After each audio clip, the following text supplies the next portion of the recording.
साधना करत असताना ढीग आहे पुढ्यात आमच्या, पण काय घ्यावं कळलं पाहिजे ना, किती घ्यावं कळलं पाहिजे. पण आमच्याकडे एक शारीरिक दोष आहे. आता हा शारीरिक दोष व्यक्तीसाठी आहे, पण कुणावर टीका नाही, एवढं प्रामाणिकपणे मी सांगतो. शारीरिक दोष काय आहे? ज्याला शुगर झालेली आहे, म्हणजे मधुमेह नावाचा आजार ज्याला झालेला आहे, त्यालाच गोड जास्त खायला आवडते. ज्याला शुगर आहे ते पंक्तीला वाढताना सांगितलेलं असते, यांना शुगर आहे, जरा पुढच्या पात्रावर जावा.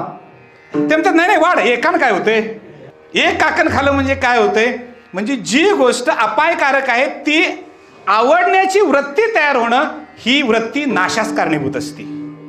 ती वृत्ती काय असते? साधना करत असताना सुद्धा लौकिकाच्या दृष्टीने ज्या वेळेला साधना चालू असते, तो लौकिकच घात करणारा होतो.